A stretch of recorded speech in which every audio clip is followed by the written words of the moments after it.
like any other big company would. They'll get for plant and machinery, they'll also get for working capital. Now we are extending that facility to MSMEs also. That is one.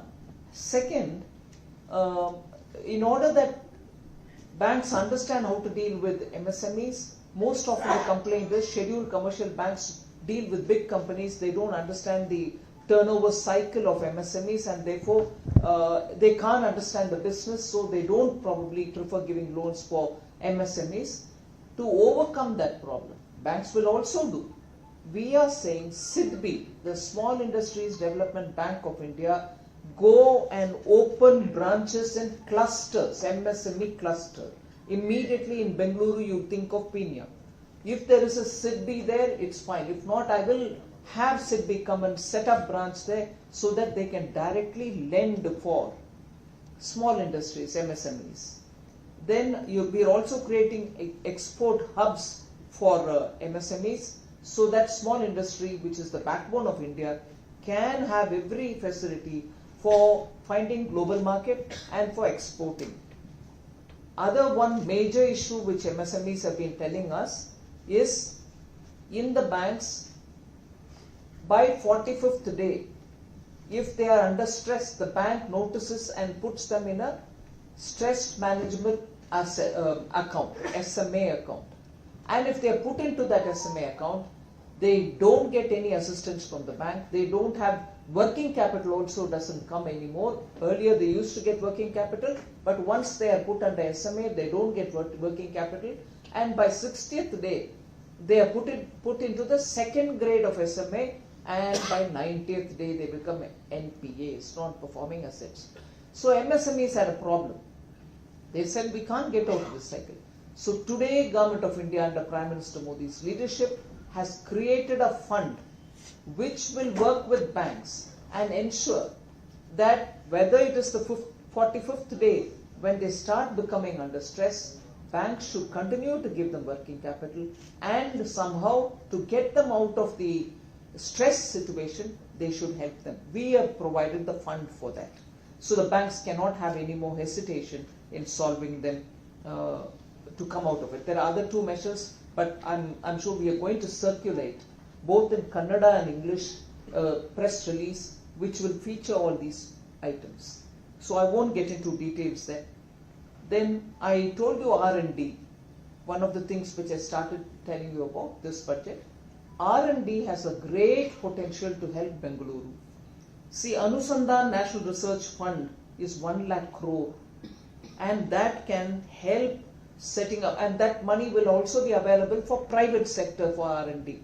So tech-savvy youth who are here, who want to highlight the innovation and take it higher and further, can get assistance for carrying out the research till they attain commercial viability. Then I told you about the DPI, which we want to elaborate in agriculture sector.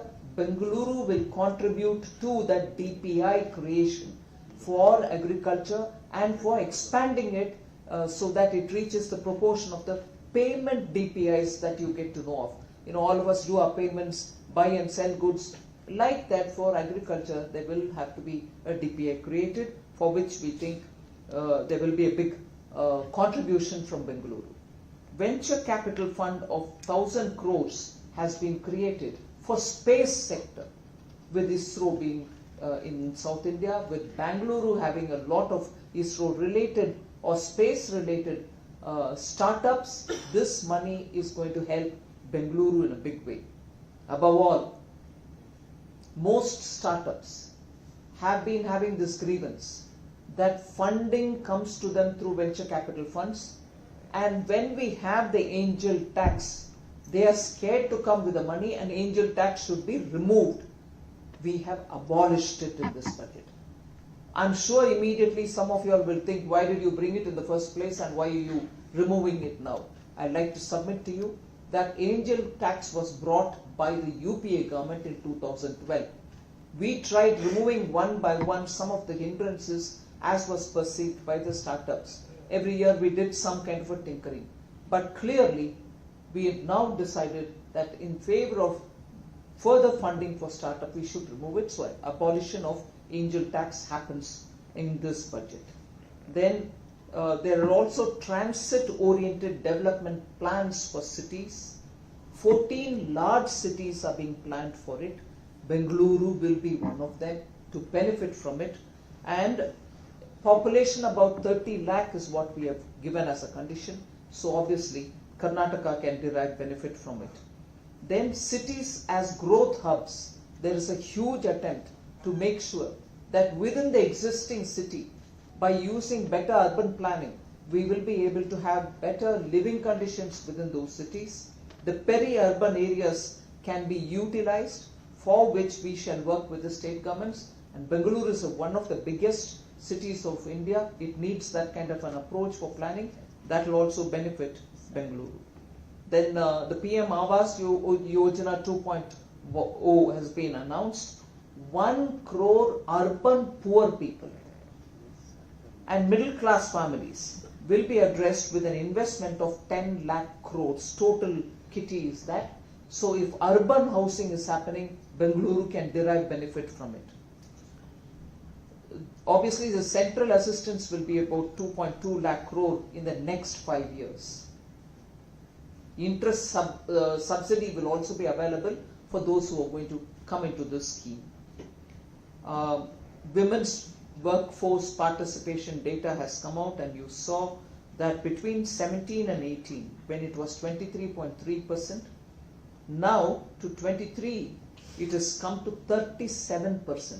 Women now are an active workforce participating members. So we have in this budget given 3 lakh crores for women-led development. Working women's hostels will be built. Creches will be built, so the women who are moving from one town to another have an accommodation to be and to work from. So that is being provided. I quickly move on to talking about high value agricultural tech.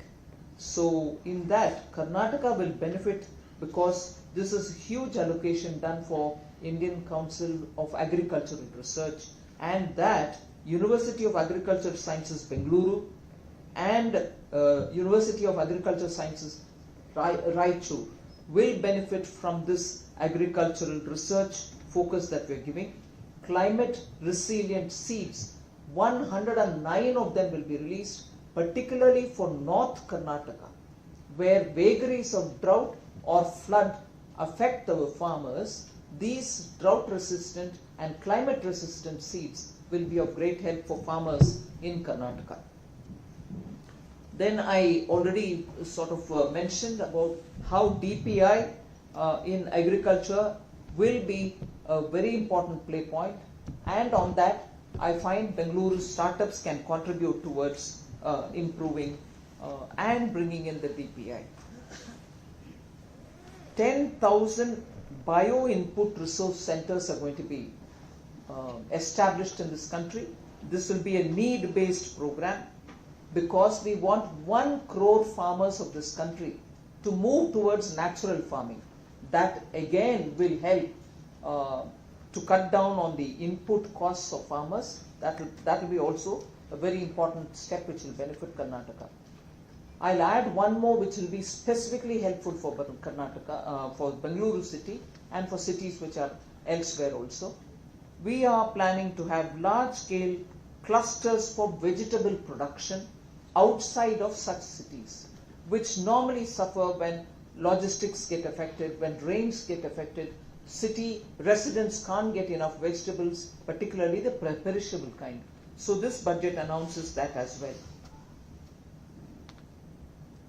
Basic customs duty on several items has been brought down with an intention that the raw material for small and medium industries, which give a lot of jobs, should not become very expensive. In order to bring them down in their cost, we brought down basic customs duty, and they are done with a specific interest of labor-intensive sectors, and that will actually benefit Karnataka, because all over the state you have MSMEs who also want raw materials coming from elsewhere. I look at the tax regime for middle class. Specifically for middle class, we had brought in some interventions. I want to explain that.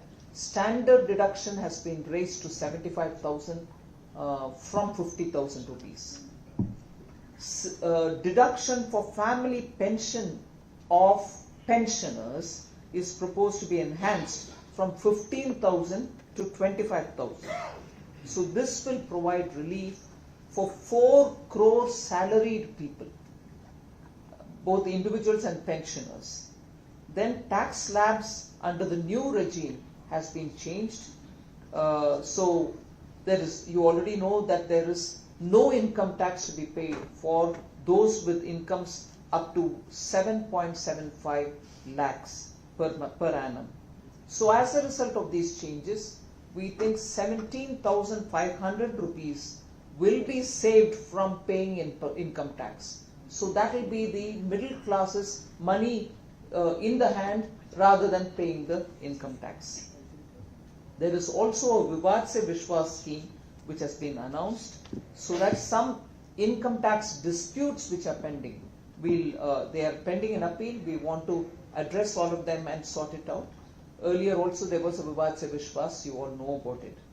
Then in order to improve social security benefits, deduction of expenditure by employers towards NPS is proposed from 10 to 14%. This was available for public sector, the government and so on, but not for the private sector. We brought this now so that the private sector employees and the employers benefit from it. I'll move over to talking about central transfers to Karnataka, which have increased substantially. This is a point on which you have a lot of misinformation in Karnataka, inclusive of the government. Inclusive the government of today keeps telling people that, oh, the central government doesn't give Karnataka its due. Completely false. Once earlier I had come and given all the data. Now I will explain it again so that our media friends will understand it, would want to ask more questions on it, I'm willing to answer. But it is a wrong prachar which the current government in Karnataka keeps doing, which I'm sorry is not helping anybody, leave alone central government. Even people of Karnataka are not getting the factual information. So I want to put the facts before you. Between 2004 and 14, when UPA government was in power in Delhi, Karnataka received only 81,791 crores over 10 years. 81,791 crores. Between 2014 and 24, 10 years under Prime Minister Modi, Karnataka received 2,95,818 crores. Yes, UPA 81,791 crores. NDA between 14 and 24, 295,818. 295,818. So NDA 295,818, UPA 81,791. Grants and aid 60,779 under UPA, 60,779 crores under UPA, those 10 years.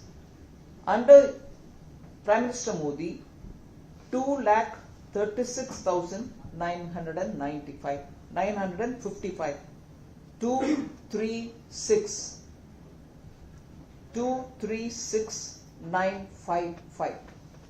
I repeat, grants and aid from Government of India under UPA 2004 to 14, 60,779 crores.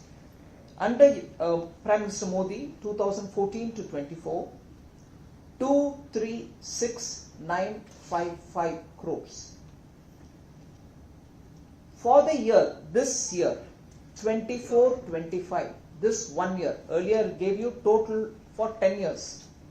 Total for 10 years grants, total for 10 years tax devolution. Now I am giving you tax devolution for this 1 year under this budget. 45,485. under tax devolution this year between 24-25.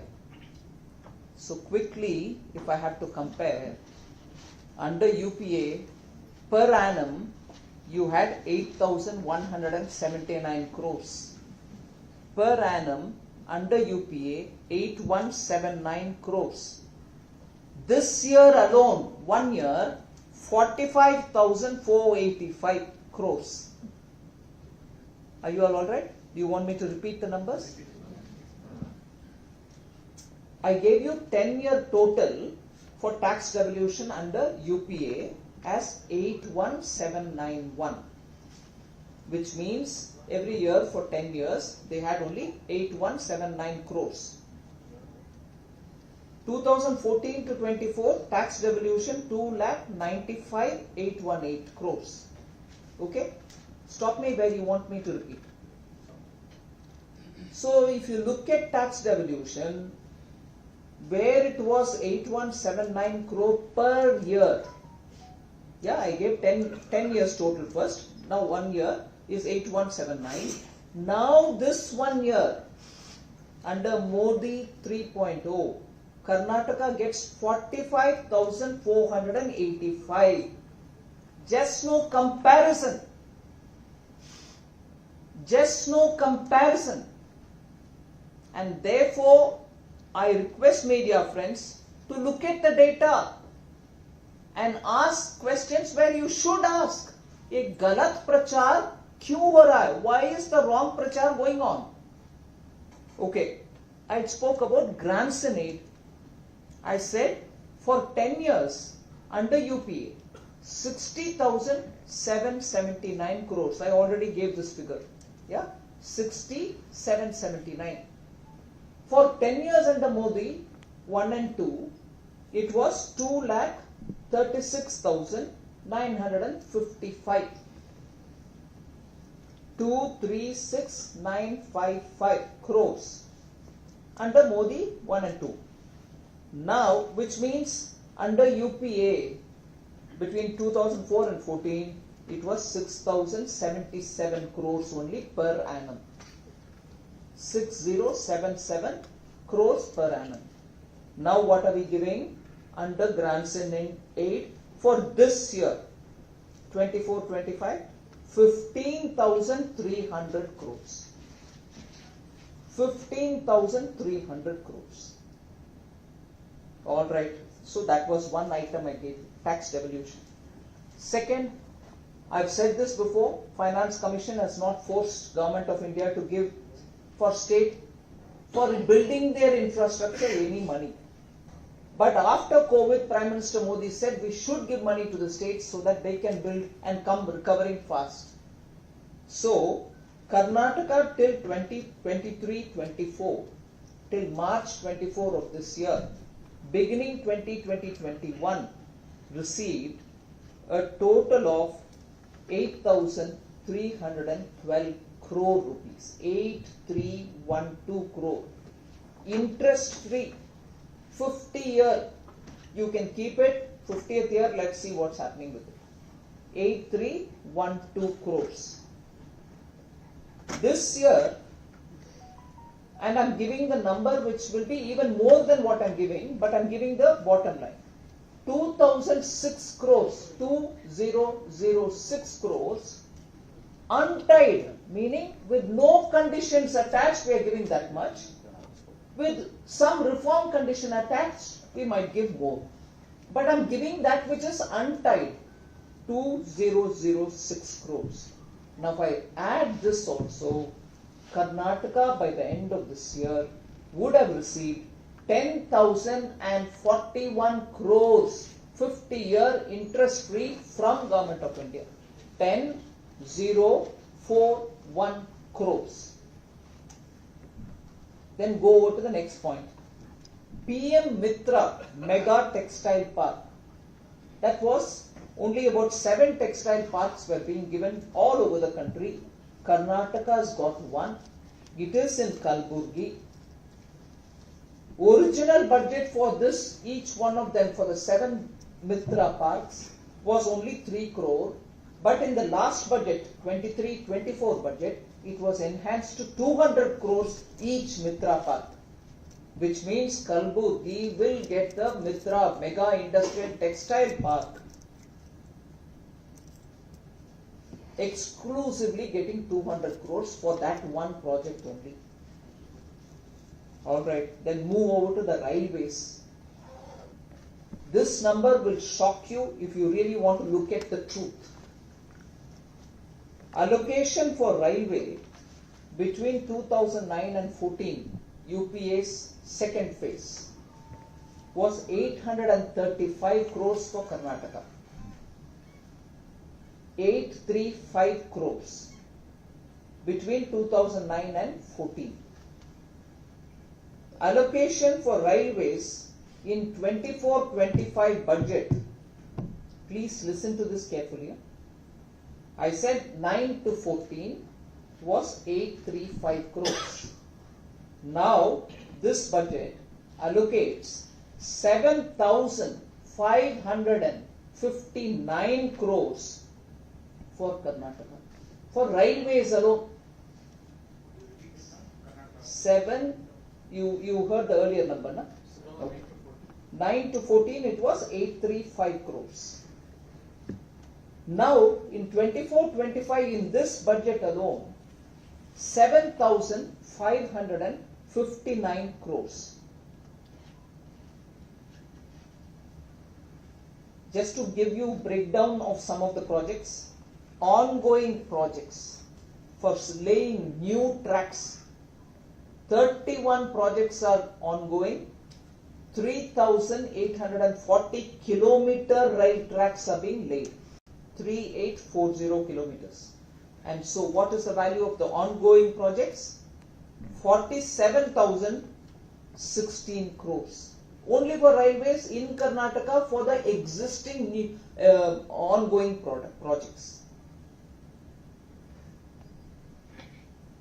Since 2014, to understand how this works out, 638 railway flyovers have been built.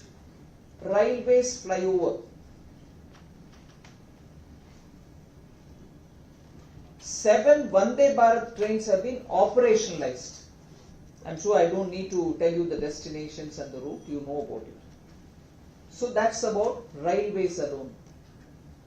I'll quickly move over to the other major decisions where central funds come and they set up. IIT Dharwad, March 23. First industrial corridor for South India was inaugurated by Prime Minister in Tumkur, because that is a part of the Chennai-Bangalore corridor. There are other 3 nodes. One is in Tumkur, Karnataka. Another is Krishnapatnam in Andhra Pradesh. A third one is Ponneri in Tamil Nadu. But this Tumkuru got inaugurated by PM. 7 cities in Karnataka have been selected for smart cities, you know it. More than, I'm giving you amount, please write it down. More than 6,428 crores have been given to Karnataka, money already released for smart city mission. 904 projects worth 15,000 crore, work orders have been issued already. Work orders are already issued. So what is given to Karnataka? Amount is given, work is happening, orders are being placed on the ground, it is moving. So I want you to please take, ma'am, you want something? You want me to repeat that? Okay. Then come over, because of all these policies and because of the favorable environment we tried to create in the center and state government also, you had in January 2024, Boeing India, which is a private company, I am not taking credit for it, but because the larger policies are all favorable, Boeing India Engineering and Technology Center built its biggest campus in Bengaluru. That's their biggest outside of US. Nowhere else. They didn't go to China, they didn't go to any other country, they came and set it up here. And that is an investment of 1,600 crores. These things don't happen in isolation. If policy support, other opening up, with Government of India supporting in FDI rules, investments come. I quickly move over to roadways for Karnataka. 4,600 kilometer roads have been constructed already.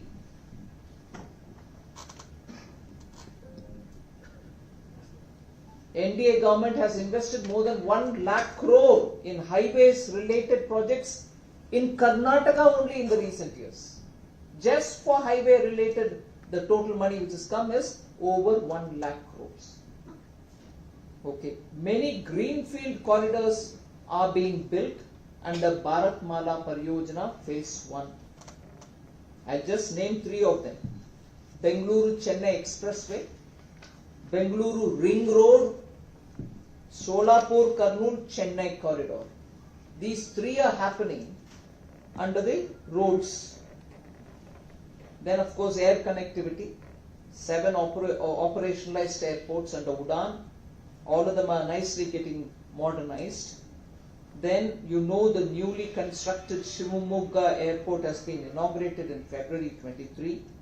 Also in March, the foundation stone for a new terminal building in Hubli and Belgavi have been established. Now if all this is the side of the central government, without going into details because you are all people in the ground here, what is the state government's contribution? High inflation, much higher than the national average. And how am I saying that? Inflation between June 23 and June 24, the national average was 5.4%. Karnataka is at 6.1%. Okay? And what's the contrast within Karnataka? Between June 22 and May 23, Karnataka was lower than the national average. What was the national average at that time? 6%.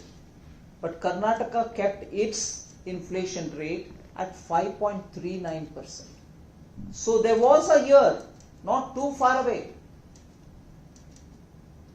when inflation was lesser in Karnataka than the national average.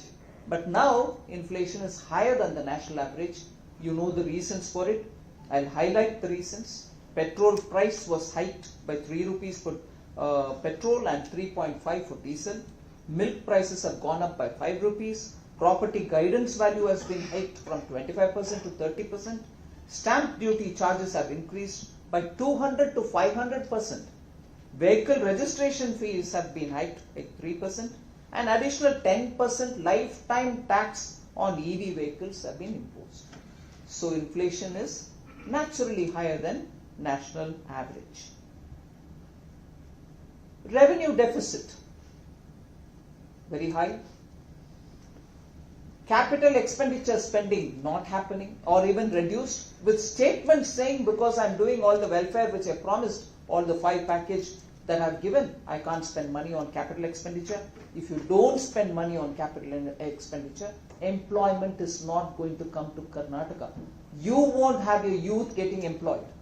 Unless capital expenditure money is spent, your demand will not increase, consumption will not increase, youth employment will not happen. But capital expenditure is not happening in Karnataka. Open market borrowings are increased. It's already touched over 1 lakh crore. Borrowing after borrowing to, well, fulfill the promise. Then there was a time when Karnataka was revenue surplus, not very far away, just 2 years ago. But now it is revenue deficit. Industry is leaving. I'll leave it at that. I don't want to take the names of the companies who are going out. You all know it also. Law and order is worsening. And because law and order is worsening, industry is more scared to be here. They want to get out. Worst is of the lot.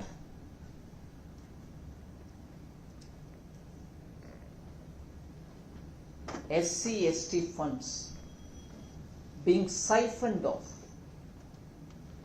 and putting the blame on everybody else.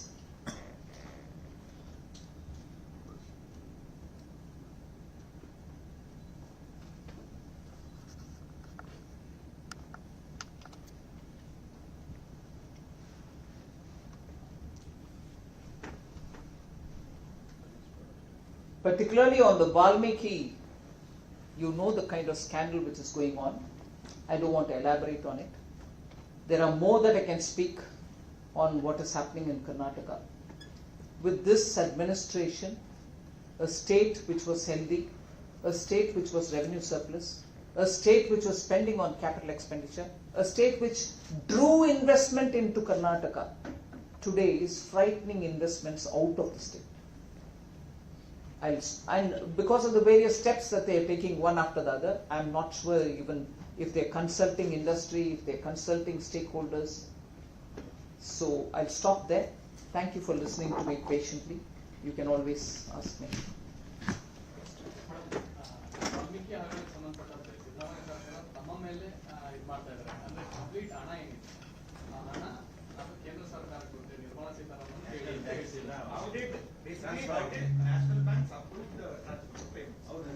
So Chief Minister means to say that Finance Minister is accountable for this. She has to answer. Absolutely. She has to resign. Yeah, he can say, because he's quite used to talking like this. And his hallmark is more than good governance, he speaks like this. And people think, oh wow, chamatkar se baat kar diya, Hindi mein bolte hai na. Oh, what a brilliant way to communicate. That's not responsible. You had your minister resigned under public view. You had your people tell that the money has been siphoned off and taken into private accounts. Action has already been taken as a first step against the conniving officials in the bank. And further lawful action will be taken against them. No protection will be offered to them, I'm sure. But here, for a minister who had to resign under whose very nigrani, as they say, under whose oversight this has happened, attempt to deny, attempt to shift blame, attempt to, say there's no scandal happening. SC/ST money, yeah. Oh, media, leave all this natak, nautanki which happens here. Whose money was taken away? Valmiki communities. Is there no sense of outrage? They talk about nyai during election campaign. Is this nyai to the SC and STs? I want media to ask. Bank is also doing. How come you, who has the authority on the account, you and your minister, didn't stop the bank? Let me ask reverse. अरे bank official को पकड़ करके police station ले जाते थे. If only they had taken the official saying, hey, this fellow is taking away our Valmiki community people's money, I am sending him to the police station, that will give the right to the chief minister to say, oh, central government, Nirmala Sitharaman resigned. You didn't take your official to the police station? My bank official also you take, I have no problem. If they've done wrong, they should be punished. You didn't take them to police station. You denied the whole thing. Your minister did not even resign. And the money which has gone into a private account, you go to the assembly to say, no, it is not 180, 140, it's only some 84 crores. You are conceding, sir, that this is the kind of outrageous thing which is happening, particularly on SC/ST money. Sir, madam, what is the action on your part? Federal government is going to take, people here petition the government to take action. No, I've already taken action on the bank staff. Further punishment, further legal whatever prosecution will have to happen, will happen on the bank staff. I'm glad you're asking me this question. But what is the action from the state government or the minister? All these issues to President Sports, here you approach governor. Are you going to take the... No, I've taken action is what I'm saying. Very well for the state party to do what it thinks fit. I have taken action against the officials. I want them to be punished for the connivance which they did with the state government official. From my side, action is open. I want to ask you, for having conceded on the floor of the House that it's not that amount but this amount is also being taken from Valmiki, na? And this is being taken from a government account, na? And this money which is taken is gone to a private account, no? So what is the Chief Minister's action on it? I ask you in return. Bengaluru is not being provided with the metro station data. Will it change in the coming time of the IT law? That's a totally different issue. It had come just before the budget to me. At that time, it was too late for me to take even a call. So let's see. I'm not assuring anything because there has to be some kind of a study by concerned 2 or 3 departments. We'll have to take a Ma'am, the Chief Minister has called this as a disappointing budget because he says that Karnataka's main demands have not been met. One is the 5,300 crores that he has announced for Upper Bharta project. He says the funds have still not been given. Secondly, he says that even with the budget aims Raichu, that was a project that has been requested for. That was also not announced is what he says. And thirdly, funds for the peripheral ring road. So all these issues go taken up, but it's not been met is what Chief Minister is saying. I've read out a lot of things which are given for Karnataka.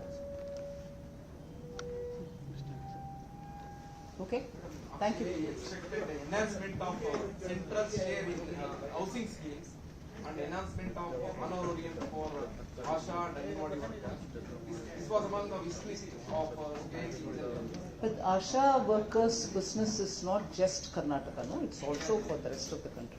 So that is a different issue altogether. Sir? I thought everybody said over. Hmm? Huh.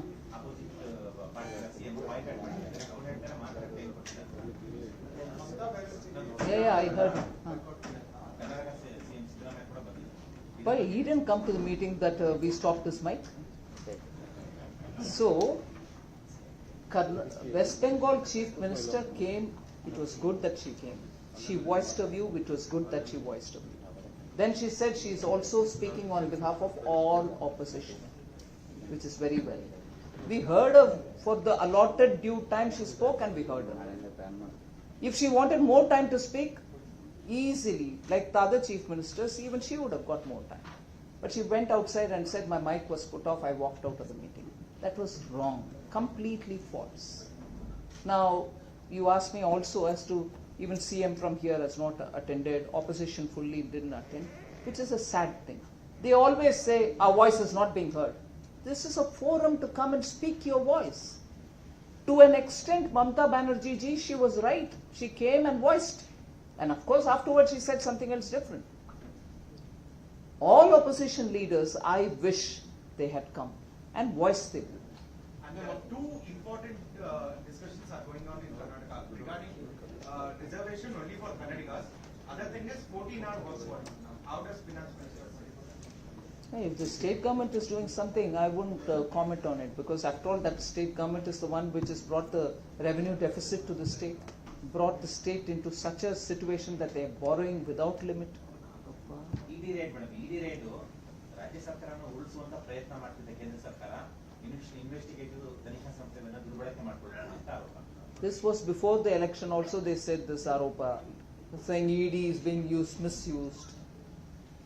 If ED goes and finds so much from black money sources, you want them, no, because Congress will get unhappy, don't go ED.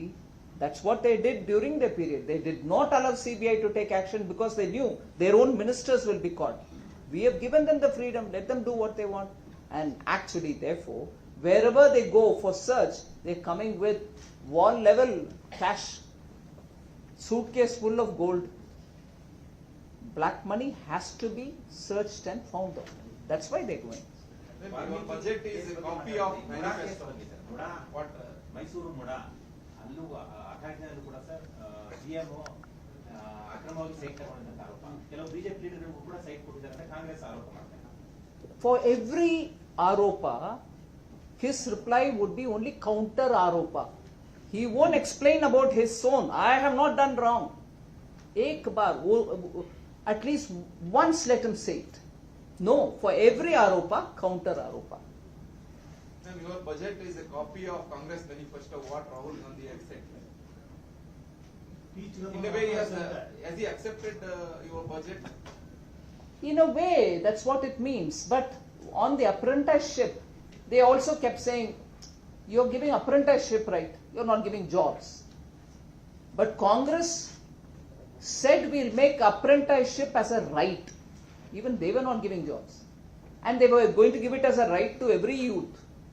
And when they come out of that, they are not going to give them jobs. We are giving jobs also, skilling also, and apprenticeship also.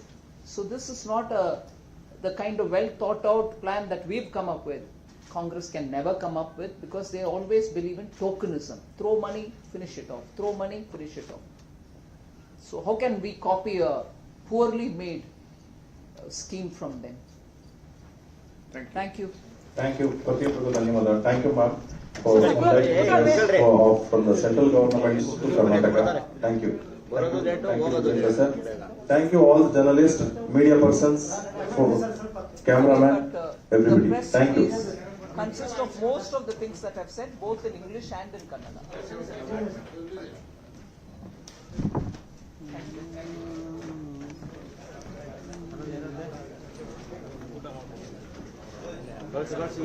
ಬೇಗ ಊಟಕ್ಕೆ ಯಾರು